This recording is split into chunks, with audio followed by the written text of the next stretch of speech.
Welcome back to the Enduring Minds podcast. I am your co-host Evan Birch, along with my partner in crime, Jason Bahamundi. Jason, what's going on today? Oh, not a hell of a lot, but everything all at the same time.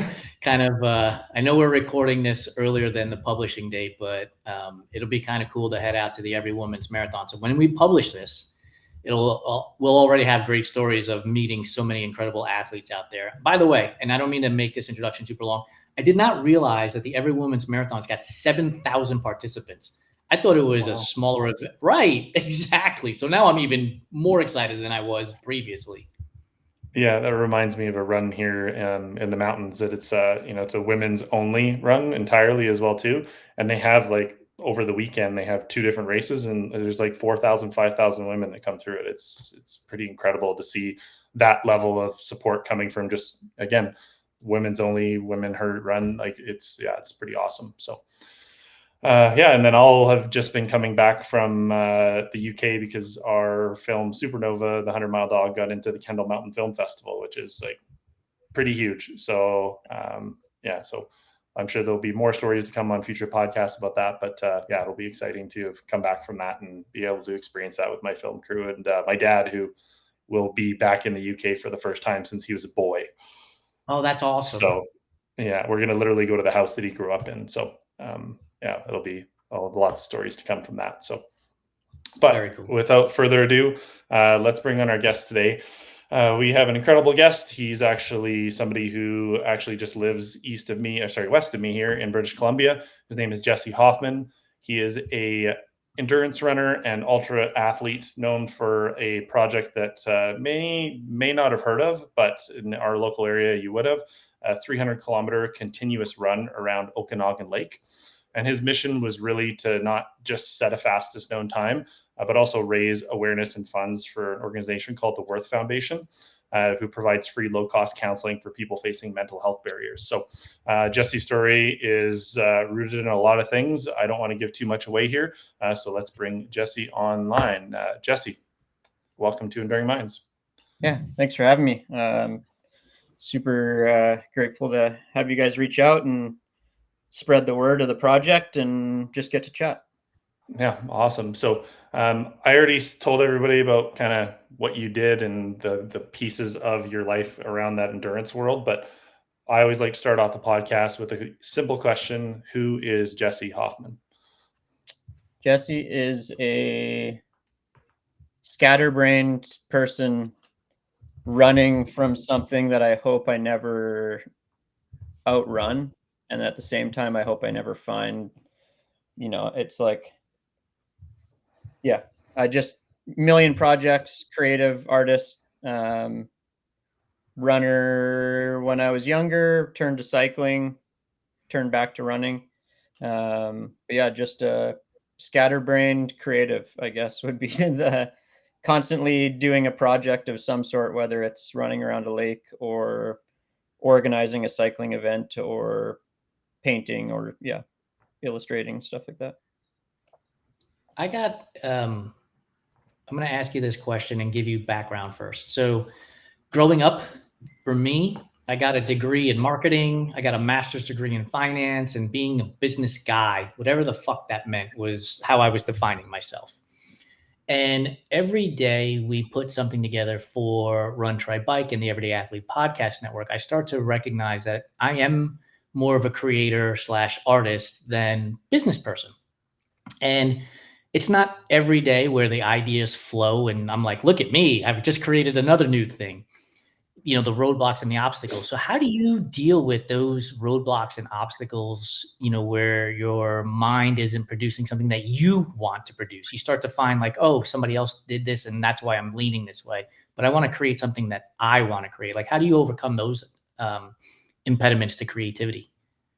Um, well, it's funny actually because I didn't overcome them for a long time.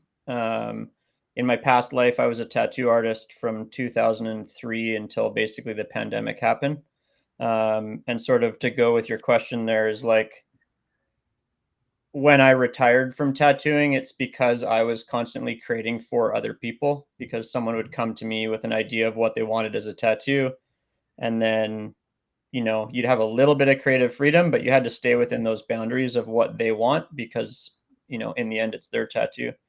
And so I struggled for so long of just being a creative individual that just had so many ideas that I couldn't really do or I didn't have time to do because if I wasn't tattooing, I was spending time doing the drawing so that I could then do the tattoo, which eventually led to me retiring from tattooing to give myself space as a creative or as an artist to just have crazy ideas and things that I want to do that aren't so permanent on somebody's body. And sometimes you fail, sometimes you spend a lot of time on sketches and different weird ideas for projects and they never come to life. But yeah, like honestly, I struggled with that a lot for a long time. And sort of part of this run in the project with, my journey with mental health kind of came from when I quit tattooing. There was a lot of hurdles that I was dealing with, a lot of mental health I was dealing with, that was something that the general public was like, "You're a tattoo artist. You have the coolest job." And so it was a big surprise to people when I just retired, because I didn't really announce it like, "Hey, I'm retiring in 6 months." COVID happened, and it was kind of a blessing in disguise. The government said, "Hey, you're a non-essential business. You can't work." And I just slipped into the bushes like a Homer Simpson meme and just screwed the surface. Um, and so it wasn't really planned, but it was the push that I needed. I had all that time off work, almost 4 months, I think, of no work. And I was so used to creating every day that I just, for the first time in, probably 20 years, I started creating for myself again, which is essentially what got me into tattooing was being a creative person.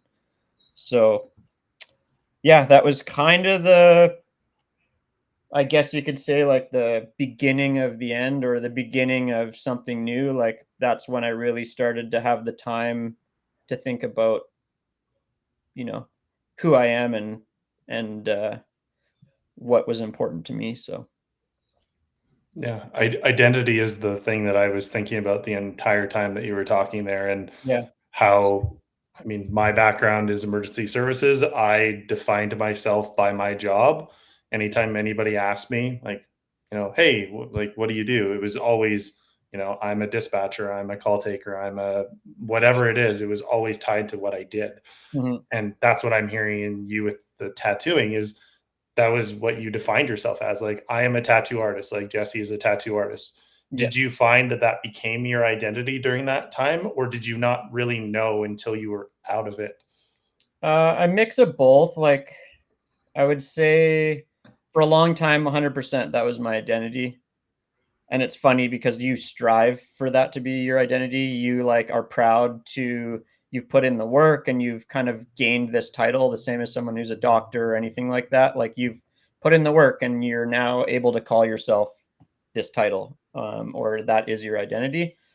But after a while, like me and my partner would be out, we'd meet people, and I'd just be like, just tell them I'm an artist. Like, don't tell them I'm a tattooer.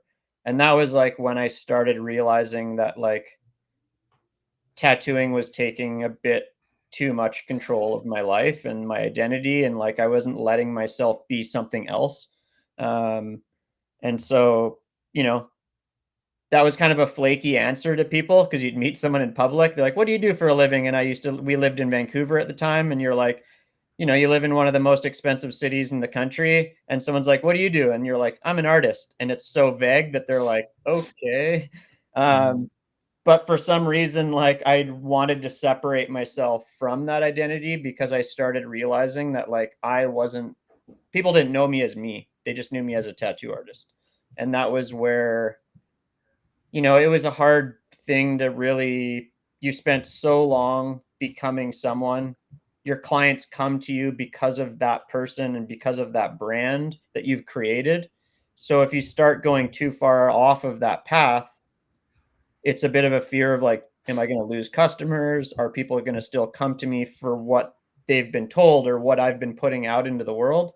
And so it's hard to like branch off from that. It's if people know you as something you know, you don't really realize that like you as a person are the brand. So people are coming to you because of, you know, whether it's standard marketing or not, but like they're coming to you because of what you have put out into the world. And it's hard to just change overnight. Which is, you know, it took me probably 10 years of like really struggling with that sort of identity crisis to escape from it. Like it was a long exit. COVID was just the, you know, it was just the camel that, or what's the term there? The straw that broke the camel's back. It was just like, you know what? If there's ever a moment like, um, yeah, I don't know. I just was like, this is my chance to just vanish. And, you know, I just literally stopped posting on Instagram. I had a pretty big following. I was booked up for 6 months in advance at the end of my career. I was working from a private studio, which not many tattoo artists can do. You know, I had everything that people would strive for, and one day I just disappeared. And my old boss always told me you're only as good as your last tattoo, and you never know when that last tattoo is going to be. So I mean, I just went as hard as I could and as good as I could right till the end, and that was it.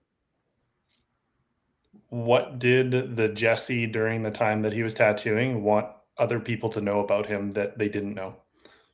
Um, Honestly, like my journey through mental health, my upbringing, the whole reason I started this project, I just never wanted to open up about it because I thought that if my clients thought that I was mentally unstable or was dealing with depression or different things, that I was an unreliable artist, or I was going to not show up to work, or maybe not put in the effort, or maybe some of my, you know, depression or some of my trauma or whatever it is was going to reflect into the work. So, you know, I would have these close interactions with people where you're spending a lot of time with them and they're putting a lot of trust into you, and you're just finding conversation to sort of kill time because you're not necessarily having maybe the same conversation that you would have with a friend or a family member that you're spending that much intimate time with. You would like open up about things that are bothering you, or, you know, not everyone does, but like it's a lot easier. But when you're with a client, it's like, is this person going to judge me because of my struggles? You know, are they going to feel trust in me? Because there's still this stigma where it's like, if someone's having a hard time with their mental health, like, are they going to be here 100% present for me in this financial trend? You know, it's still like it's a transaction and there's money. Tattooing is expensive. You're charging 180. I was charging 180 near the end, charging $200 an hour. So I mean, you're charging more than a lawyer, you know, sometimes. So it's like people are they're putting a lot of trust not only just into the tattoo being permanent, but like it's a big financial thing for people as well, right? So yeah, it was really hard for me to just be myself sometimes. I am blown away by that answer, Jesse, because I have 5 tattoos. The first 4 were minutes to an hour, maybe 2 hours. The last one was 16 hours, back to back 8-hour days that I spent with this artist. And I'm sitting here thinking about how much did I disclose about myself 5 years ago to him? And how much did he disclose to me? And my goodness, it was purely surface level conversation. There was no depth to it, and I was dealing with a lot of shit 5 years ago that I didn't want anybody to know, and I'm sure he was doing the same thing, right? And I think today, if I was to sit in a chair for 16 hours again, like it would be like this word vomit because I've gotten comfortable with who I am as Jason Bahamundi and this public persona that people see on a regular basis. Do you think today, if you were sitting down to tattoo somebody, that that mindset that you had would be different, that you would talk, maybe not uber in depth, but you would share a little bit more because you're comfortable in your own skin or more comfortable? Yeah, and I mean, I definitely had a few clients that you would open up a little bit more conversation with. But going back to what you were saying, that like you as the customer would probably like explode all of this conversation that you wouldn't have. The other hard part is 90% of clients do that.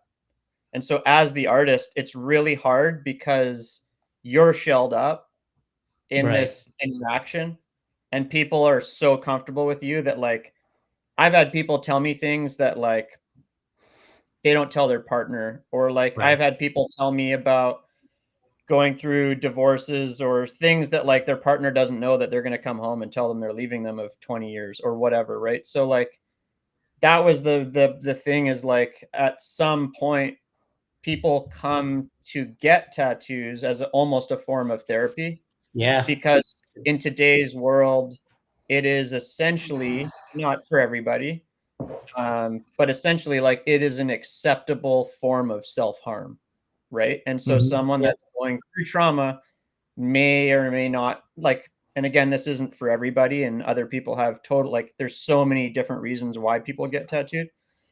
But now looking back on what got me into tattooing, why I got tattoos, that was 100%, you know, the door that opened for me was like getting tattoos and running, which we'll get into at a young age, was they were acceptable forms of self-harm, and that's Mhm. how I dealt with my trauma. And so part of the reason that I was struggling with this identity crisis was because although I had a good career and I made good money and I owned a, you know, at one point I owned a tattoo shop with artists that worked there and all of the things, um, I knew that like my path through that probably would have never have happened if I wasn't dealing with extreme trauma at a super young age that nobody else should ever deal with. I hope other people don't, like less people over time deal with it less.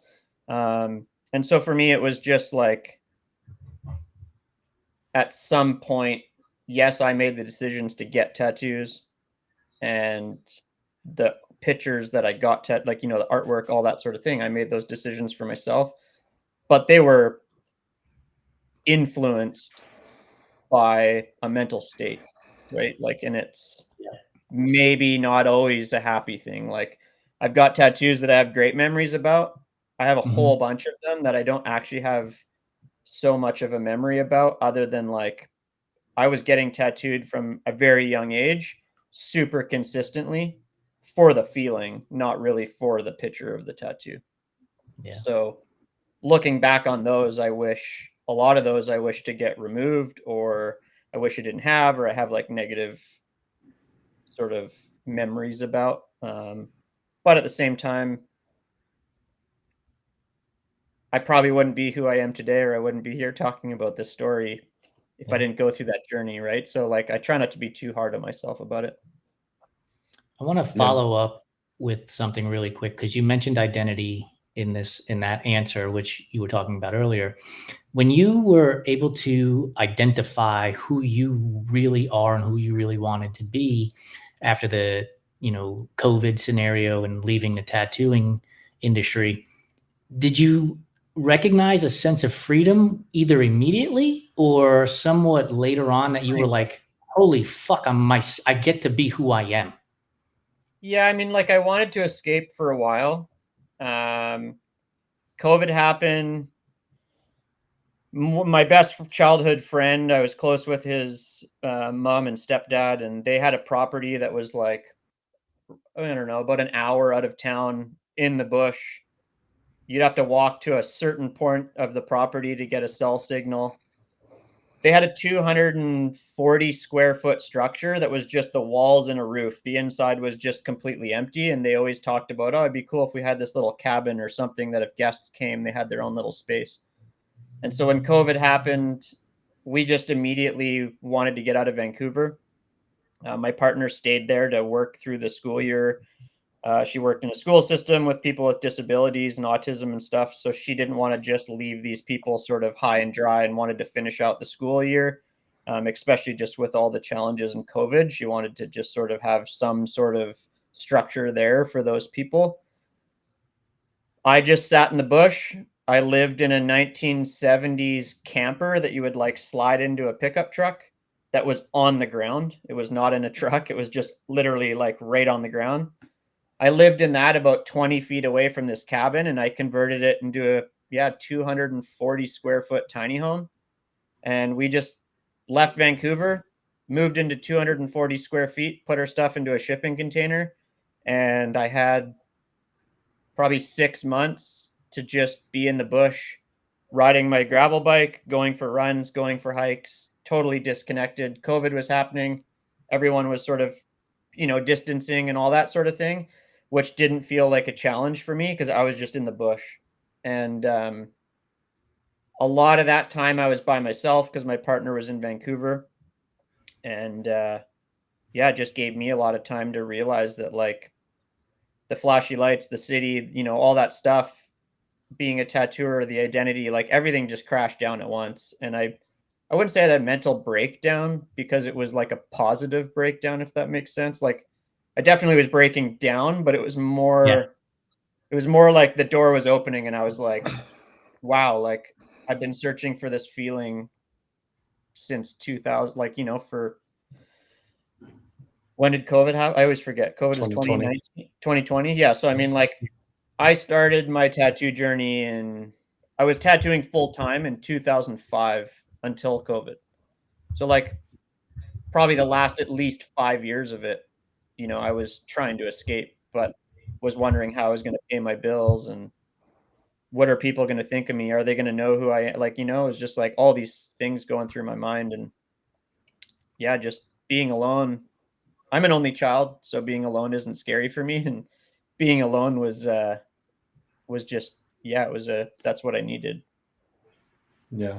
What blows me away is how parallel our timelines are from when I started working in emergency services, doing what I was doing when I was 18. Mhm. And literally, I asked for help in like January 2021 after like going through the first worst year for COVID working in emergency services. Like we were just reacting. We weren't even responding anymore. We were reacting to everything.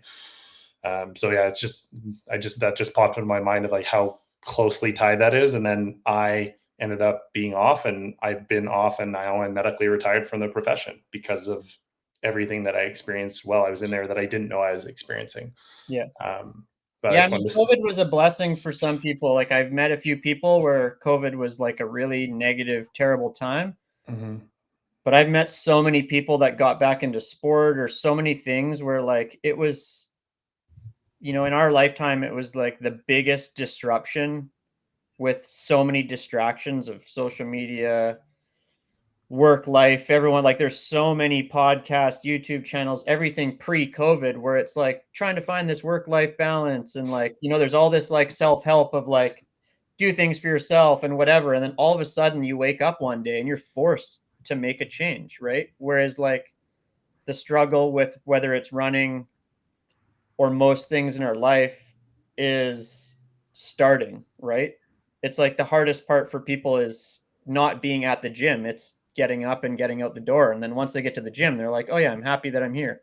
And so for COVID, I think like it was just everybody had to just deal with it. And it was like, yes, it was hard. And there was a lot of, terrible things, and we lost people due to it. And I lost an uncle due to the COVID pandemic that had just finished chemo and, got COVID and should have been fine. But very quickly after that had passed away because he got COVID and his immune system was down. And so there are negative moments of that for sure. And I'm not trying to take away from that. But at the same time, like, I think it was a good wake up call for people that like, hey, you need to make a change. After COVID, I think some people went back to their ways because that's what we do as humans. We are familiar with certain routines and stuff like that. But I think this boom in running and the boom in cycling and all of that stuff, if you look at the timeline, it came after COVID, right? Like it was, people had to go outside to do something, Yeah. which, yeah. Least amount of friction is where most people are going to go because their body says that that's where it's safe. And that's the piece that I thought for the longest time. I thought I was in a safe position. I had a salary, I had a job, I had all these things. And I was like, I was so far away from who I was, like Jason was talking about. I didn't know who I was when I came out of it. I was a lost human. Like I was a busted person. And I think it's interesting because what we're taught, and I mean, I have two daughters, 8 and 10, and what we're taught, and they're already doing, like, I want to be a doctor, I want to be a vet. Like, we're taught from such a young age that we have to choose to like become something. And what I realized after going through what I went through is it's not about becoming something, it's about like returning to who you actually were when you were that like little kid with no worries in the world, and now you're being forced to like become something. So was it like that for you? Like, did you feel like you had to become something to escape what you were going through, or that switch? Like, did you feel like you were now like being able to become yourself after that? I think I'm like, I always knew, for me, I always knew who I was. Like I knew my creative side. I knew that I was like a sensitive person. I knew that I would like, be the person that, if you talk to any of my friends that I grew up in my childhood, like if you asked them who I was, they would have the same answer as who I thought I was when I was with people that were close to me. When I was in the public's eye, yeah, for sure, I struggled with that. Um, but yeah, I don't know. Like I think I just was so focused on a career that had really strict guidelines of your tattoo has to be, sharply executed. You have to show up like people see tattooing as like, I don't know, maybe now it's changing, but they're like, oh, you didn't go to university or you don't have a career, or like you're just drawing on people and you're charging $200 an hour. Like I get it. Like it's to some degree, there are spoiled people in the industry, or it is a situation where like you have to be very grateful for making this kind of money, working 4 days a week, taking time off when like it's a pretty good job for sure. But there's a I got to lot that interrupt you for a second. Like nobody gives a shit about the CEO who's making millions of dollars who's working 4 days a week, right? Like nobody's like, oh my god, you running I this mean the business bank and does. who does? Like the bank does. Like I tried to buy a house and was making, oh man, like my life and finances have changed many a times, but you can imagine that like 25 years old, I'm 40 now, but at 25 years old, I never had a T4 slip in my life. I was self-employed, or Yeah, you're essentially a contractor as a tattooer. right. 25 years old, you're making six figures. You're working 28 hours a week. You're blowing your money as fast as it comes in, because the next day you're going to make, when I was 25, I'd go to the casino and play $100 hands of blackjack. And my Mhm. friends would be like, what are you doing? I make $16 an hour. You know how long it takes me to make $100? And I was like, I'm going to make $1,500 tomorrow. Right. Right. And I go to the bank and I'm like, hey, I want to buy an apartment. They're like, you make $60,000 a year. I'm like, well, on paper, because you're creative you're self-employed, and as a tattooer, they don't really understand the industry. So the next thing you know, like you have so many write-offs that like, why was I writing off my seasons past snowboarding or whatever, right? Like, oh, I'm taking clients snowboarding. But at the end of the day, like you're not making any money. And it's like, so, it was kind of a weird thing where I'm like, I charge $200 an hour. What do you mean I can't Yeah. afford, like this mortgage is going to cost me $700 a month cheaper than my rent in Vancouver. And you're telling me I can't afford it? Like I've been paying $2,000 a month for rent by myself for the last however many years. So it's weird, like having a title, you fill out a form mortgage thing and it asks for your occupation. You write tattoo artist. You could make 3 times as much money as, you know, Yeah. first year electrician. And they're like, electrician, check, it's just, Yep. so that was really hard for me because I was working so hard. And yeah, I was maybe at some points I was working 28 hours a week, but like owning a business, tattooing full time, being booked for 6 months, doing so many drawing. I'd be up till midnight. I'd get home at 7 o'clock at night and be drawing until midnight and then go straight back to the shop in the morning and be drawing again just so I can keep up with the tattoos. And you're just like the general public is just treating you like you're some skateboard punk that's drawing on people. It was like definitely frustrating for sure. Yeah, and I totally get it because obviously I own this company, so I'm self-employed as well, and we go through a lot of that stuff. My wife has been self-employed, and it's like the bank is like, yeah, but it's like, what do you mean, yeah, but, right? And so you fight that urge to go get a job, whatever that means, because somehow that's guaranteed, and then Amazon announces 48,000 layoffs. And you're like, how much of a guarantee is that when I'm getting laid off tomorrow? And so there's that constant struggle between, getting a job so that you can appease the bank, as you said. But this leads to another question that I have for you. And Evan, I didn't mean to interrupt you and cut you off, but like when you're breaking free during COVID and you've established this moment, and that's like a hard thing to go through at that time, have you found it easier to break free from things today that aren't suiting you, that don't light your heart on fire, and you're like, you know what, I don't need to continue to do this because I've already done one of the biggest, hardest things I've done, and this isn't that? Yeah, and it's allowed me to do projects that like, for example, I hosted a gravel cycling event a few years ago, and in our first year we had almost 200 people show up, and other event organizers were like, "You've never done this before. You host a first year event, you get 200 people. In the second year you double that." And like, you know, we had the second year was like we sold out. We had the best year ever. The event, the party, everything was great. It was like Woodstock of, bikes. It was like there was food trucks, everyone was camping. It was a riot. It was a full moon that night, so the party was great.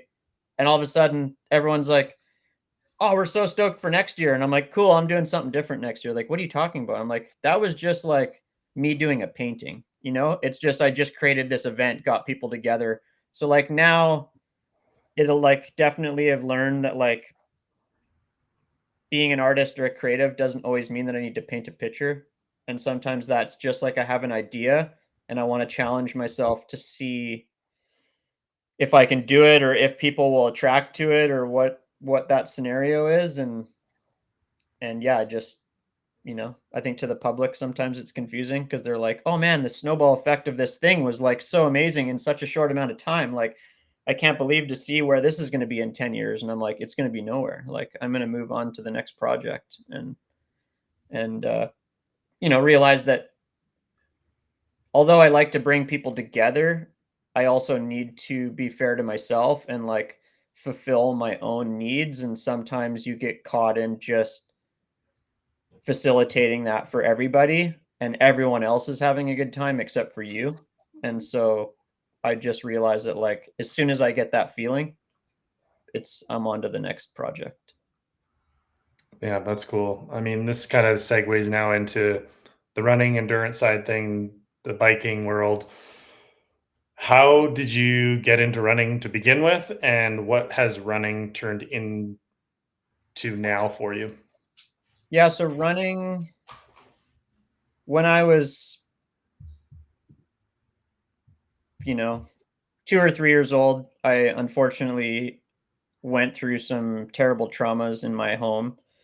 Had an abusive biological father, and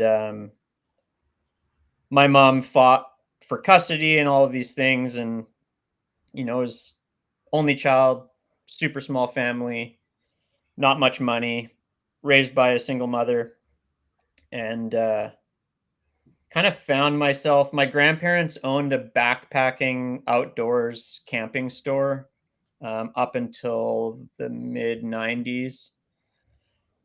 And so, like, my grandfather, you know, if we had a weekend, it was like, I remember we'd look up the valley and there'd be a rainbow. My grandpa would be like, "You want to go try and find the end of the rainbow?" Which you can't, you're just driving into the bush and hiking and whatever for hours.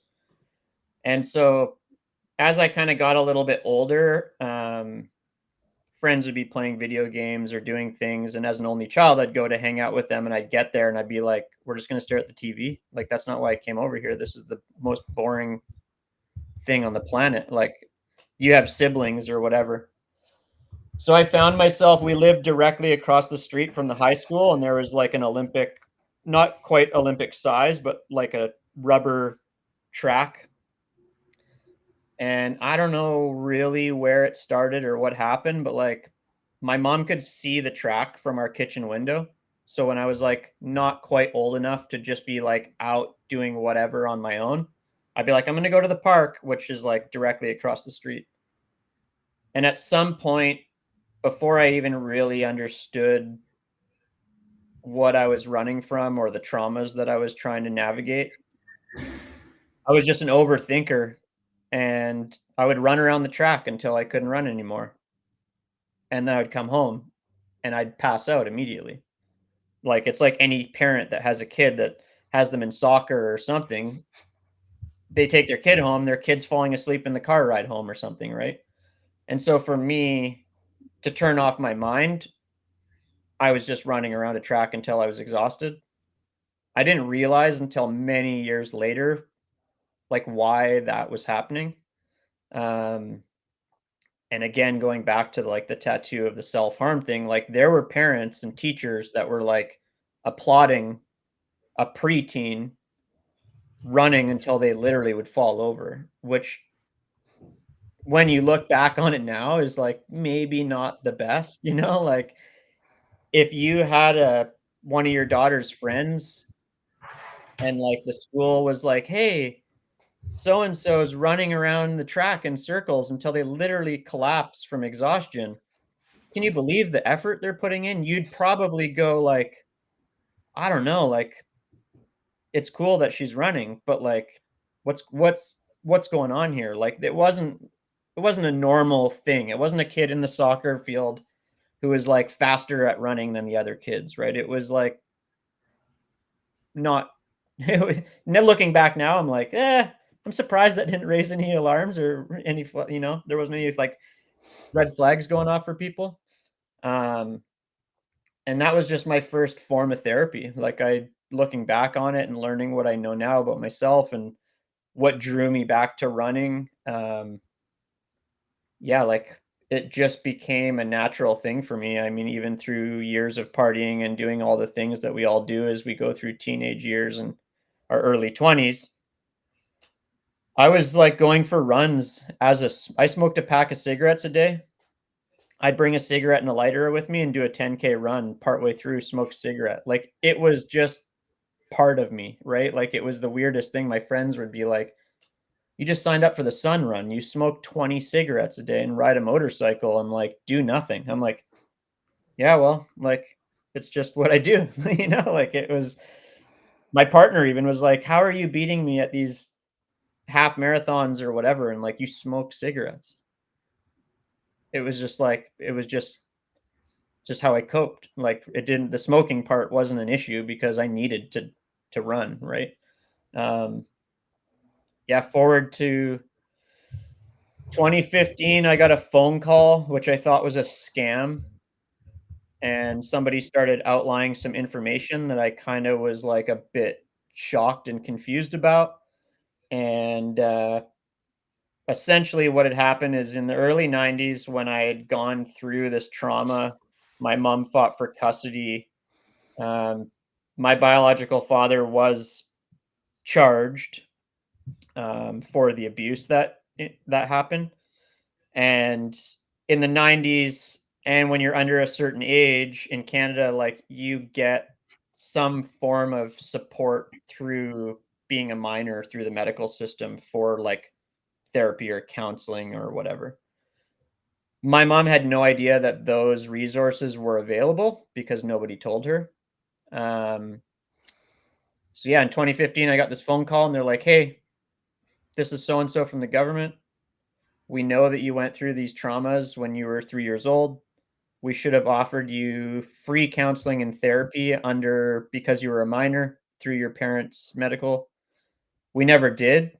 sorry, we lost your file along with a numerous amount of files in Canada.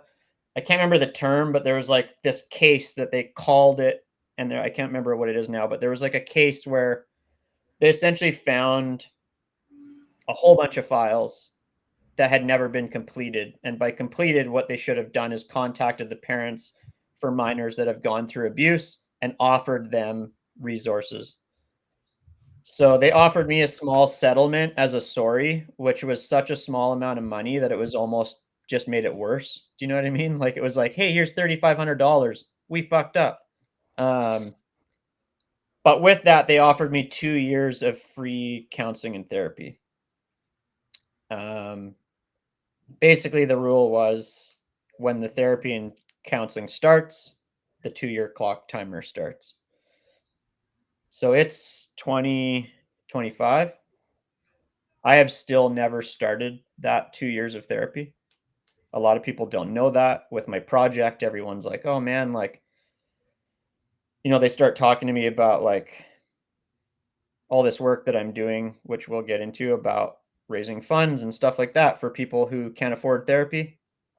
But just knowing it was there was almost enough for me to understand that like if I ever went back to being in a super dark moment, because in my teens I struggled a lot with like depression, and which looking back now is definitely suicide. At the time, I just made excuses that I wasn't suicidal because I was like, I didn't write a note telling people that like, hey, see you later. I'm gonna, I didn't write a letter and plan things, but I was constantly wondering like, would anyone care if I just disappeared? What's the purpose of being here? Like, why am I here? All these things. So, um, yeah, it was like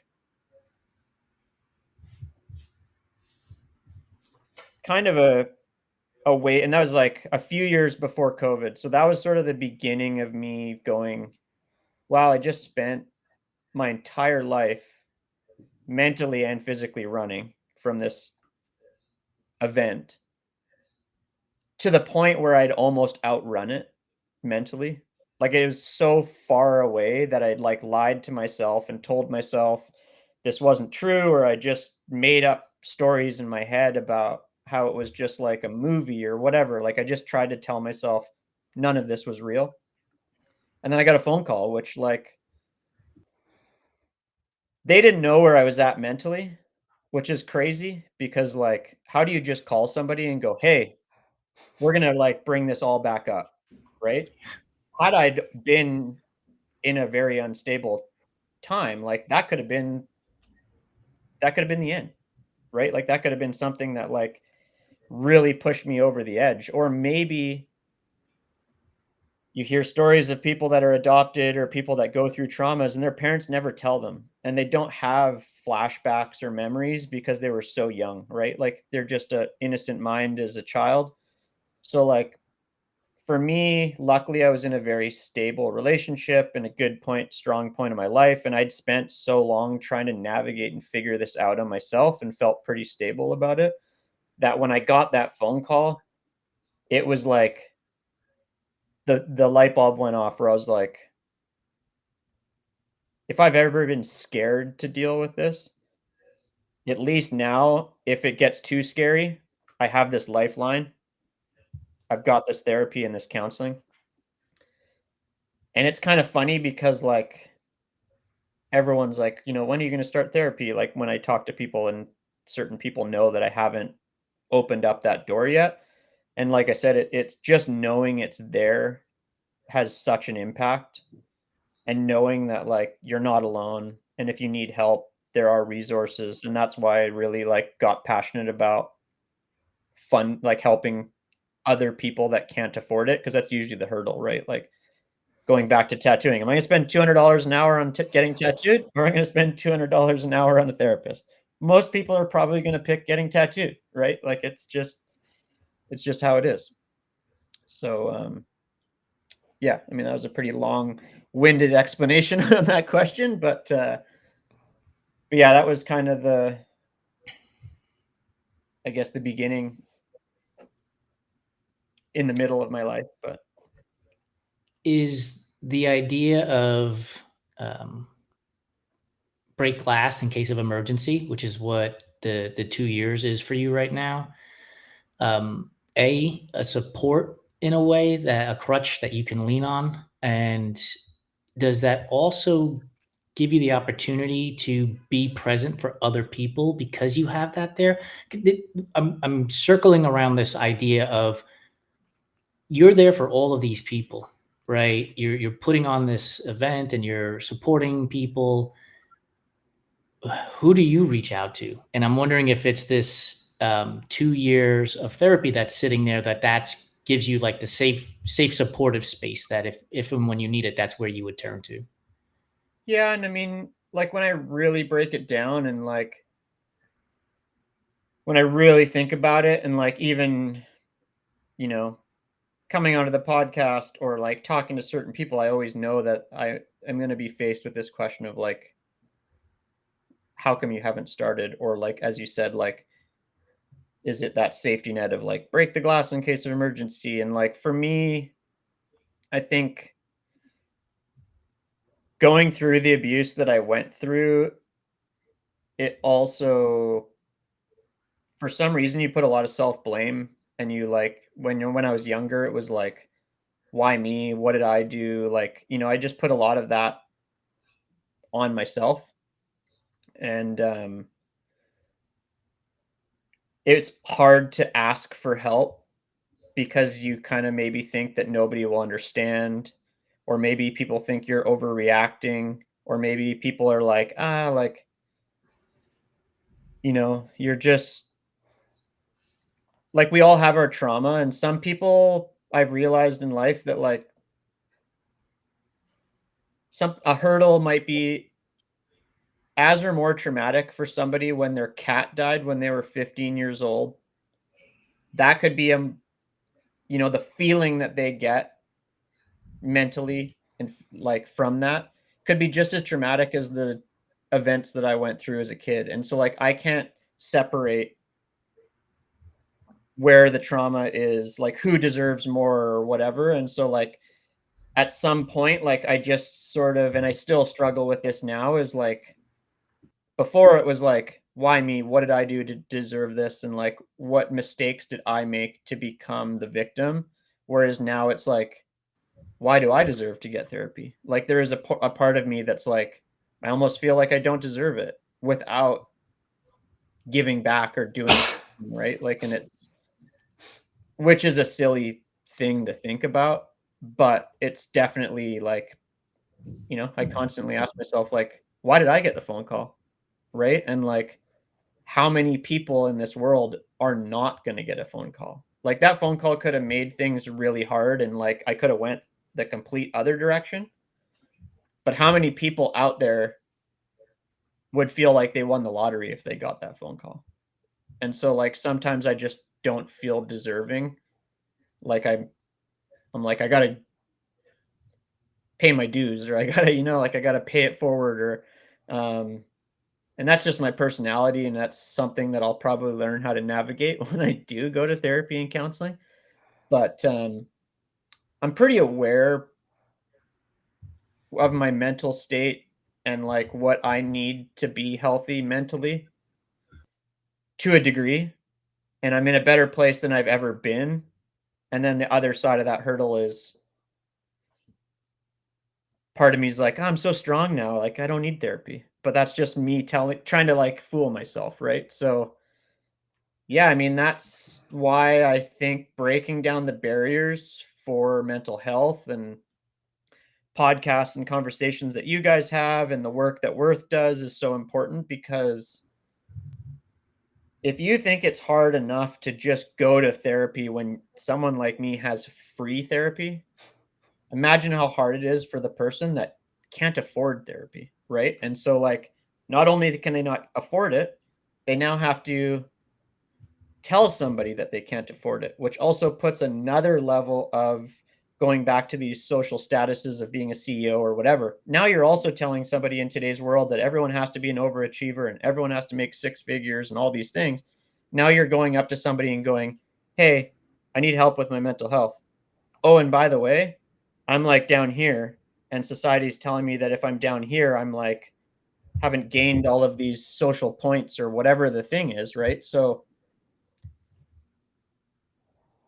yeah, I mean, I try and explain to people all the time, and I think it's sort of a double-edged sword, and it's part of my story and like helping people understand the importance is like I have free counseling and therapy, and it's hard for me to take the next step.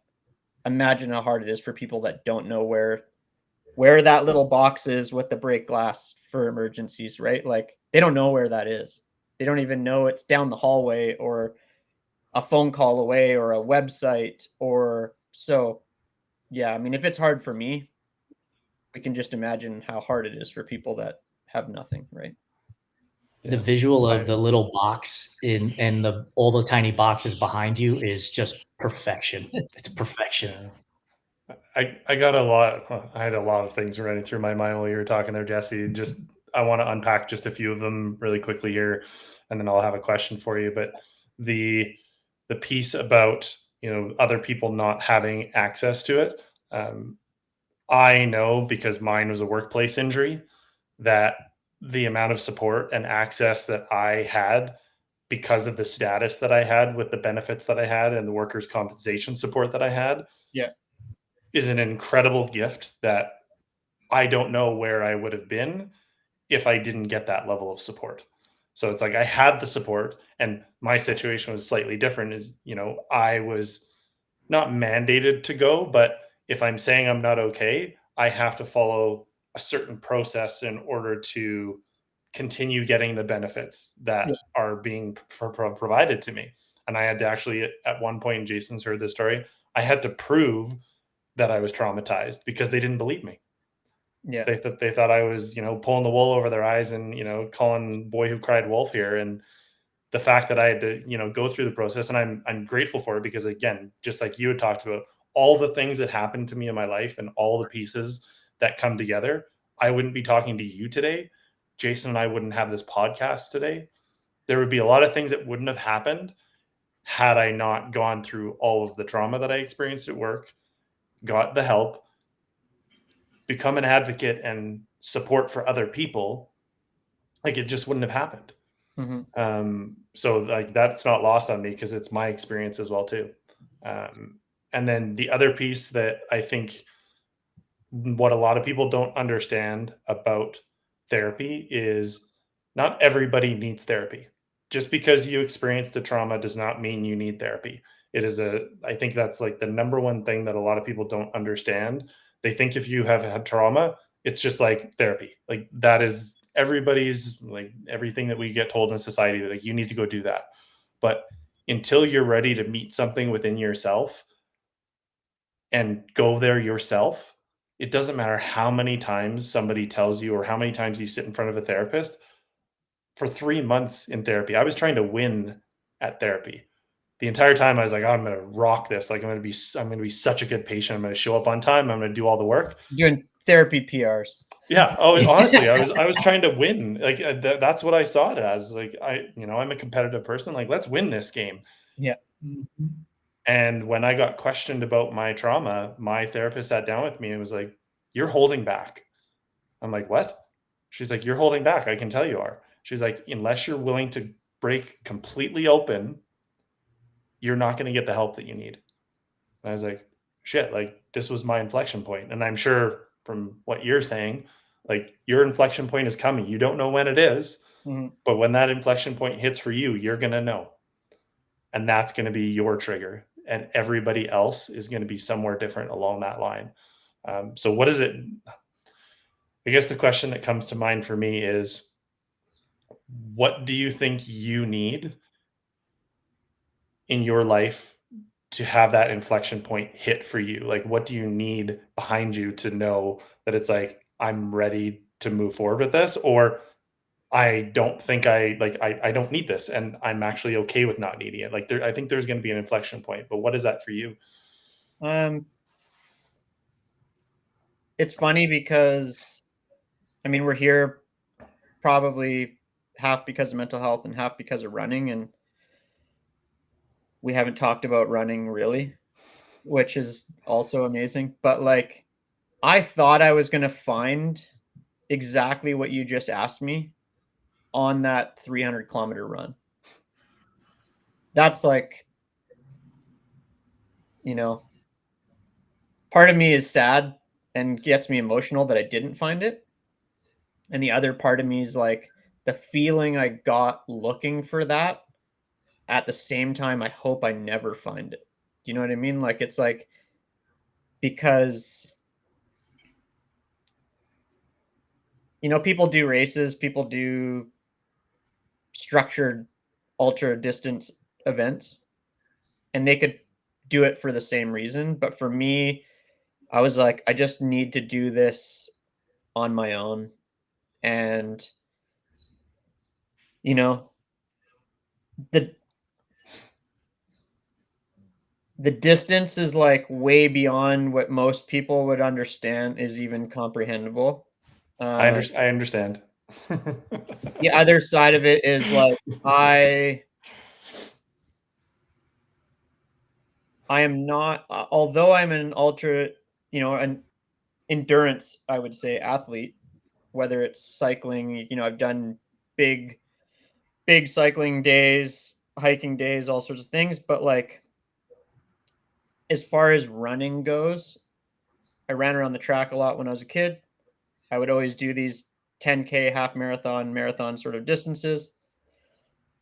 And leading up to this, I was like, I just had this feeling that like the distance wasn't going to be a problem, like almost to the point where it was like dangerous, you know, like it to the point of like people were like, "Oh, like you've never even ran 100 kilometers. You're going to go run 300 and you're going to try and break a record with like quite a bit of time." And I was just like, "Yeah." And like at some point I'm going to fail, at some point I'm going to have a DNF, and that's okay too. But in this moment and this project, it was the same as that cycling event. This was like a creative project for me that there was no way I wasn't going to finish.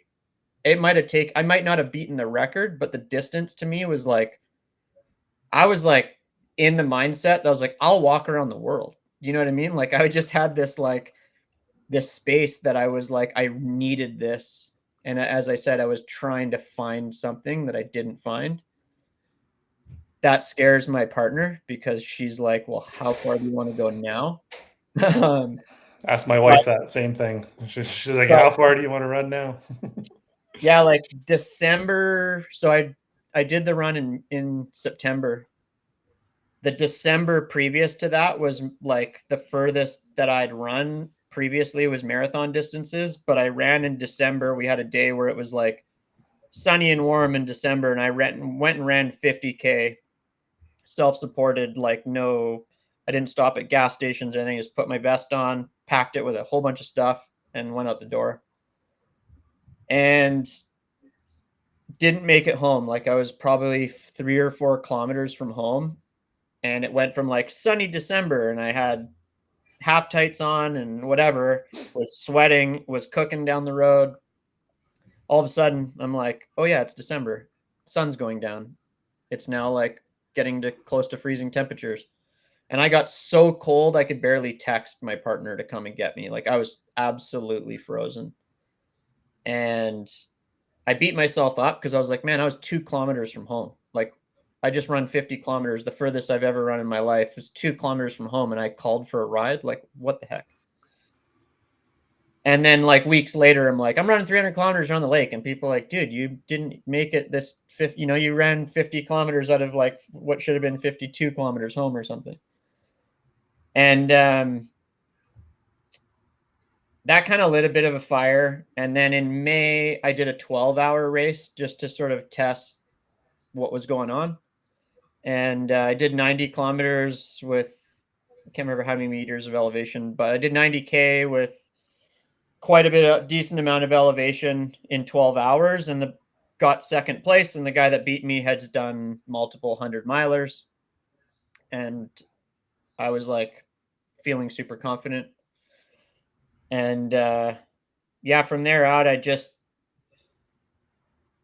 I don't know. I just knew that it was like I bought myself a bottle of champagne a week before I even did the run. My wife was like, What are you doing?" And I was like, "I'm gonna finish. This is what I'm gonna drink when I finish." She's like, "You're not gonna want to drink champagne after running that long." I was like, It tastes really good. I can't confirm. um, "Yeah, I can't even remember what the original question was, but yeah, like I don't know. Oh, yeah, will I find the thing that will sort of push me?" That inflection point. Yeah, like I don't know, and I'm okay if I don't. I think you Um, kind of found it. I'll be honest with you, yeah, and Jesse, like because when we stop fearing failure and we just go do the thing and we accept that this may not work out the way we want it to, and that's okay, there is a massive amount of freedom in going forward. And so for Evan, it was the therapist saying, "You're not opening up." And that gave him freedom to open up. For you, it was, "Yeah, I know that I didn't make the 52K, but I'm going to do this 300K," because you had already failed at the 52K distance. And that gave you freedom. I think you may have already gotten that inflection point. and tattooing kind of like goes into circle of like there's no room for failure in tattooing, right? Like I Yeah, hate to say true. it, but if I'm being yeah, I hate to say it, but if I'm being honest, like I've failed at many of tattoos, right? Like Mhm. whether that's just failing to myself of how I thought I should execute it, maybe the customer is still super happy, but you're living in this world where like it's like being an open heart surgeon, like everything has to be perfect. There's no room for error. And so, yeah, I mean, maybe not until we're having this conversation now, but like now I've allowed myself to do things realizing I might fail, and that's okay, right? And, Yeah. like, I spent so long just being in a world where, like, it was never okay. Like, I wouldn't post a picture of a bad tattoo that I screwed up because the customer is now gonna be like, "What the hell?" And, like, here's the notes on, like, the mistakes that I made, right? Like, you just can't do that. So, yeah, I think now, like, I just live a life that I realize that failure's okay. And those failures are going to bring me to do something else. And it's not a failure that you have to go back and complete that mission. Sometimes it's a failure and you just move on and just have to test the waters on something else. And it doesn't have to just be endurance. It might be different situations in relation, like just other aspects of your life. Like I'm not living every day going, I need to run further and find the failure point, and if I don't make it, just it has to be all about endurance. Like, I just have realized that, like, it's okay to have failures in all aspects of my life, and I'm gonna make mistakes, and just be a little more gentle on yourself, and the people that matter and that are around you, you know, they're still gonna be there whether you make failures, and sometimes they're gonna be there more when you fail than if you succeed, right? Like Mhm. if you have people around you that care, and we all do, like it's my run was like a test to that scenario where I finished a run 300 kilometers thinking there's going to be 5 or 6 of my friends and family that are there. There was like 75 people, and I would say 60% of them I had never met in my life. And That's cool. the the concept, the project's called the Never Alone Project, and like the concept and the thing I kept telling people and the like speech that I gave, I had very few words when I was done because I was totally out of it. I had like 75 minutes of sleep over 53 hours.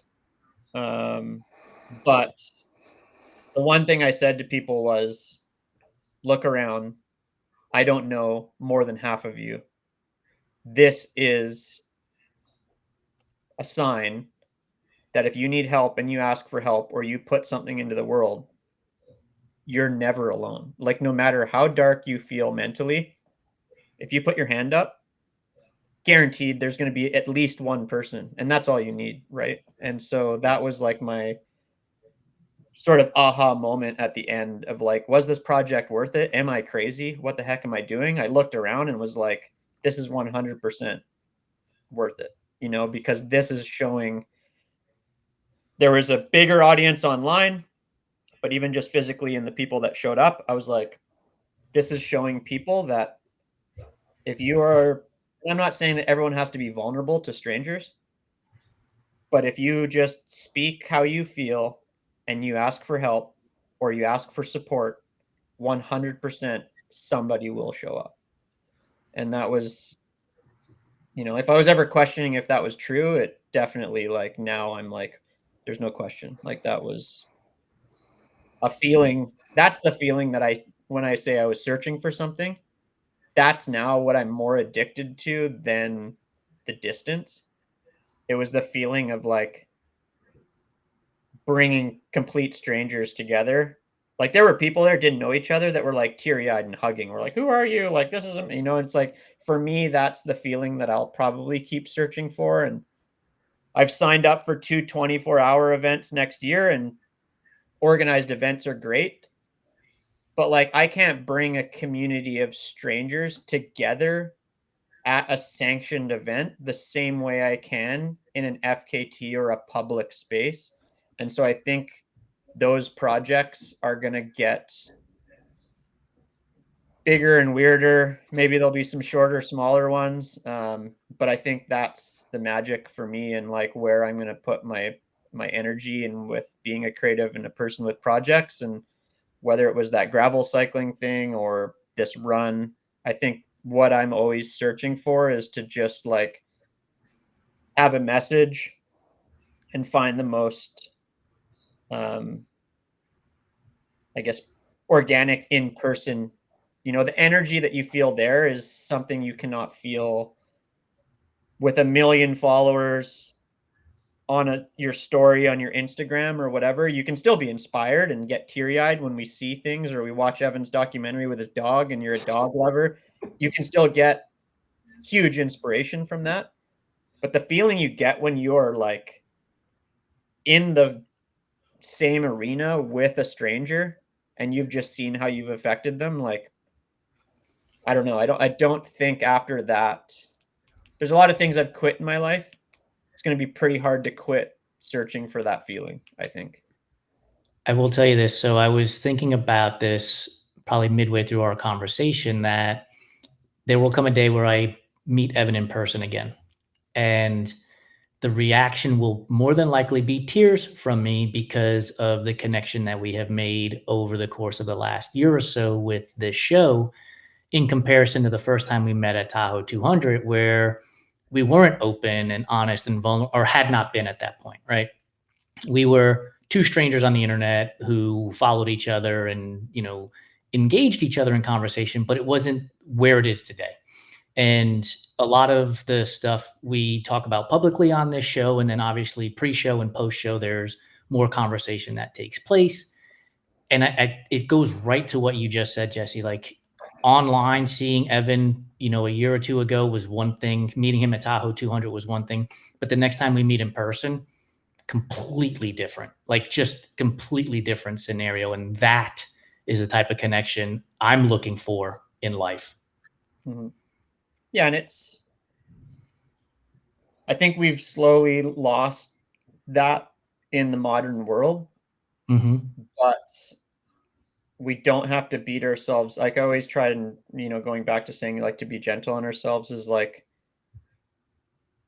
how can we turn this digital meet conversation podcast, you know, scenario, like don't beat yourself up over, hey, we're not in person, but like how can we use those as like stepping stones to, you know, these other feelings and these other conversations. And instead, like some people are just so hard on themselves of like, you know, you hear people all the time that are like, you know, making comments about not having the time to go for coffee with their friend, or like these, you know, maybe they have too many digital conversations that when they see each other in person, they're like, oh, we almost don't have anything to talk about. there's no chance you're ever going to sit down with somebody face to face and not have anything to talk about. Like, it's just, Right. you don't have to worry about that. Like, it's, you can have both, right? And so, and also, like, you know, you going back to saying when you guys met that you weren't as um, open or vulnerable, that's okay too, right? Like, people need to realize that, like, I'm not telling people that just because I'm vulnerable with strangers and I'm opening up to these projects and these things, I'm not telling people that that's the answer or that's what you have to do. Um, and for some people, that might be the worst thing for them. And that's okay too, right? Like, we can't all, I don't know, we've all got a different path. You know, if me and Evan ran the exact same race and you looked at our Strava file, take out the question of whether one's a Koros and one's a Garmin, because we all know that they don't align. But like, at the end, if we traced every single step, we didn't take the same steps. You know, Evan smacked his toe on a rock every single lap in the dark because he kept taking that path. And I never stubbed my toe on that rock once because I took a different path. And that's the same thing with life. That's the same lesson I learned with running and riding a bike or anything, is like, even if you try, and even if people are like, isn't it boring to go around the same loop for 5 kilometers for 12 hours straight? And I'm like, I didn't do the same loop, right? Like, I didn't physically or mentally. Every single lap was different. And like, if it was this, it might be hard for some people and that's all right. But like, for me, like, honestly, every lap was completely different. You know, like, I took different steps. Sometimes I took them on purpose because I was like, oh, if I just slightly go here, it's going to make life a little easier for me. And that's like the lessons that I learned through running and doing that 12-hour even, is like, sometimes you do a lap and it's a little bit hard. And then if you can step outside of being hard on yourself and beating yourself up, maybe you find out how to make the next lap a little bit easier. And that's just what we need to do every day, you know? And it's just, I hate to sound cliche, it's one step in front of the other, but like, don't put the steps in the same spot every time, right? It's Yeah. okay if one step goes to the side. And it's going to be more interesting. You know, maybe there's like a flower or a scent or a thing that you didn't see because you just were on that path. And sometimes you got a GI issue and you pull over and you saw the most beautiful thing that you never would have seen if you didn't. And, you know, you just got to look at that and go, oh, I would have never saw that if I didn't have an upset stomach because I just, you know, wasn't paying attention to my nutrition plan. 100%. Yeah. Chasing connection is so much more fulfilling than chasing data and outcomes. That shit doesn't matter. At the end of the race, everything becomes a memory. But I will hands down say the people that I have met during those races are what continues to grow. Just like Jason and I connecting. And I'm sure I'm going to call it right now. There's going to be some sort of a champagne bottle because there are very few people that I have met in my kind of distance journey of how far I've gone, where I've been like, I could see myself doing a project with somebody like Jessy. And I don't know what that is right now. Maybe there's a champagne bottle in the future for the two of us to do something together. I don't know what that looks like.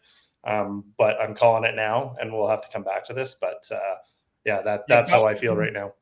I've got some big ideas for distance. We'll see what happens. I think for this year, I'm going to do, it's like I said, I'm going to do 2 24 hours, and I've got another FKT that I'm going to try and tackle. That's pretty crazy. It's a trail one, but it's 130 kilometers, but it's 6,000 meters gain, over 130K. And it's pretty, there's not that much of a trail to follow. Like, it's the Okanagan Highlands Trail. If you look it up on FKT website, but it's, if you went out into the bush right now and looked for the trail, like, good luck. it's pretty raw. So it's not a high traveled trail. That I'm just doing, like, it'll be a solo thing. Like, it won't be quite like the Around the Lake project.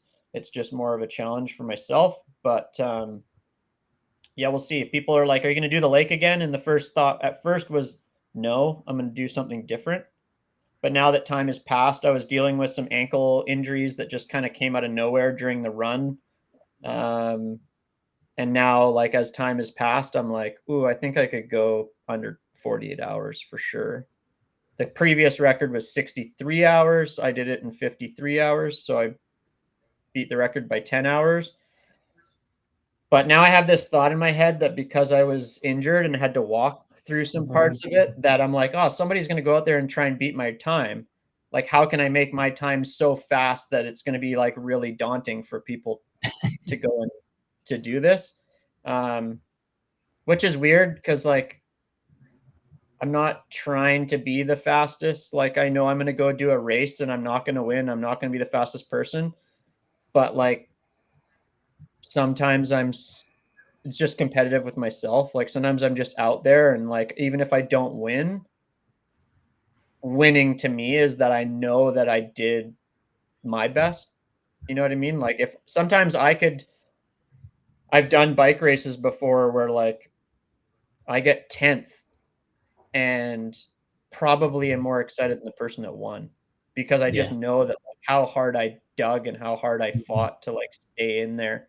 So yeah, we'll see. Next big event, probably I guess I'm publicly saying it, but is I think I'm going to try and run the length of BC, south to north. I've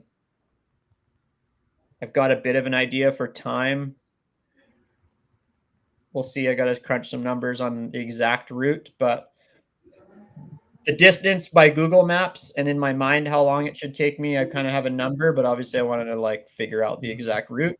That will be something more like the project that I did. Maybe we'll have another documentary, or even if it's not a documentary, maybe instead of doing it as fast as I can, I try and stop in as many communities as I can along the way to try and have an impact that way. It's not always about time and, doing things fast. I think maybe I can still do it at a respectable pace that people will go, wow, that was a crazy effort. But, like, maybe I can, show up in a community after running 100 kilometers and have some way that I can impact that community and then continue on. We'll see. I don't know exactly what the project is. And I'm one of those people that just has, like, numerous notebooks everywhere. And some of them are for running projects, some are for just random stuff, some of them have doodles and drawings in them, some just have me jotting down grocery lists because I still like to handwrite notes. For some reason it just comes in my brain. But yeah, there's a lot of weird running projects in there that are yeah, we'll see what happens. Pieces of paper and books everywhere. Yeah. When I go back to playing, we're all scatterbrained. We need to keep our notes on our pieces of paper, otherwise they get lost. 100%. And it's I don't know. I don't journal. No, neither do I. And I almost am like, that's my journaling. Yes. Like, it's just like, yes, that is my form of journaling. Is like, last night I had an idea for the project, for some merch that I want to do to sell to raise some funds for the project. And, like, I pull out my notebook and start drawing it, it's just kind of how I work. Well, I mean, Jason, I don't know if you feel the same way, but this has probably been one of the most interesting episodes we've had, I'll be honest. And that's why we've officially set our record of the longest Enduring Minds episode, and I didn't want it to stop. No. But I guess we got to put a pin in it somewhere. So I just want everybody to know where they can follow you with the project, the upcoming documentary, anything that you're looking at doing. If you just want to kind of drop where they can find you and anything more you want to share about Wirth as well, drop it here. Yeah. So my website is the neveraloneproject.life, which some people are like, how the heck did you have a .life website URL? I just thought it just fit with the project, and it was like a way that people would remember. So yeah, the neveraloneproject.life is our website, which has links to the GoFundMe. We've raised a little over $11,000 from the run alone, and then I raised another roughly $4,000 before that on a different platform that has kind of gone to Wirth.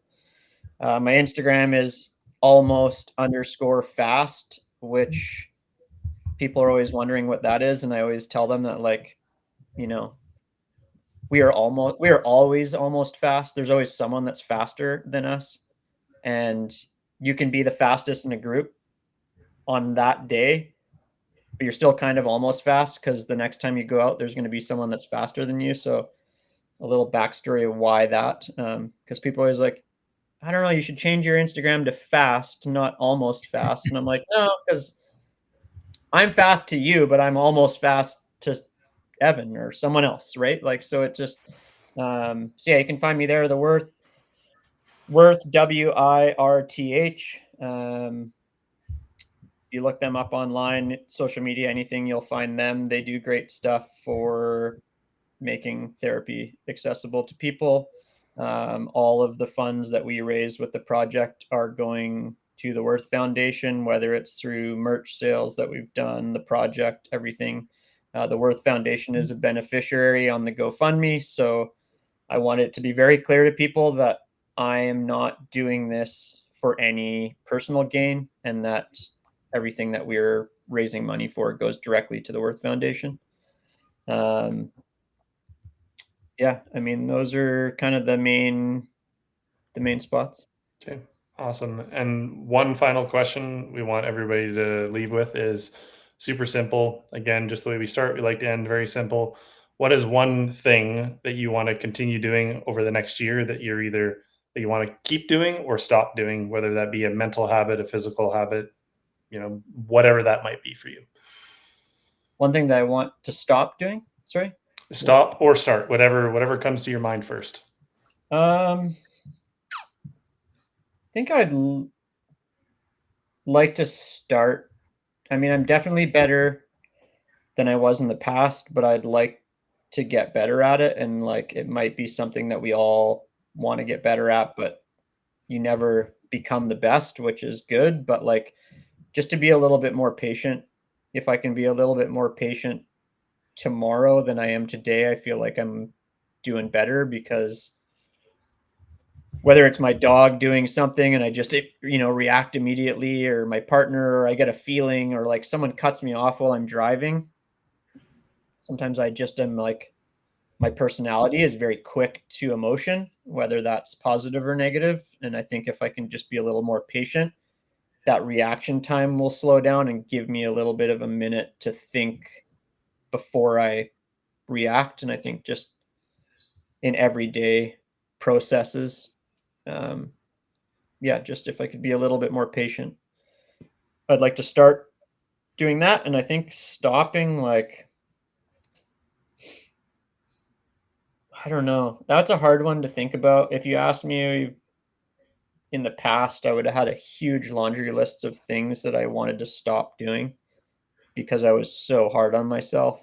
I don't really have something immediately that I want to stop doing that comes to mind. I know I'll close my laptop after this conversation and I'll be like, and I had a huge list, but Yeah, we'll leave maybe it at that then. maybe that's because I'm being more patient. I don't know. Yeah. Sometimes something just doesn't come to mind, so that's totally okay. Jason, any final thoughts or words for you from this episode? So for those of you who are watching on YouTube, you might not be able to see this, but I needed this conversation today as we were going through this, because there were so many things, so many feelings I had leading into this conversation about what was happening with the company and just a whole bunch of shit, in all honesty. And then hearing about freedom and, patience and just all of this stuff. It was a conversation I needed to have today, and I needed to be open to having the conversation today. So thank you, Jesse. I appreciate you. Yeah. Thanks for having me and giving people a platform to talk or a platform to listen. I think sometimes the listening part is just as important as the talking part. And for all of the listeners, like, just give yourself a little bit of credit. Even listening to anything in this realm of trying to better yourself mentally, you know, is sometimes a step in the right direction. And yeah, just don't be so hard on yourself. And, you know, if I didn't allow myself to be actually who I am, I wouldn't be here in this conversation. I wouldn't be doing the things that I'm doing. I wouldn't be the partner, the friend, this, you know, I'm learning how to be a better son. That's another conversation that we could maybe revisit. But like, yeah, just give yourself a little credit for, you know, the hard work that you've done or the hard work you're going to do. And if you haven't set the time on when you're going to do that work, that's okay. As we know, you know, I've got a tool that is waiting for me. They keep calling me and telling me it's ready to be picked up, and I'm just not ready to do those, you know, to do that work yet. And that's okay. Don't put your timeline on it. Yeah, beautiful. Thank you, Jessy. Thank you, Jason, for joining us on another episode of Enduring Minds, where we talk about all things mental health and everything else that, man, my brain is just fried today from this conversation. I got so many things running through it. But thank you again for joining us. And until next time, keep going the distance and breaking the silence together. Thanks, everybody. And I look forward to the next one. See ya.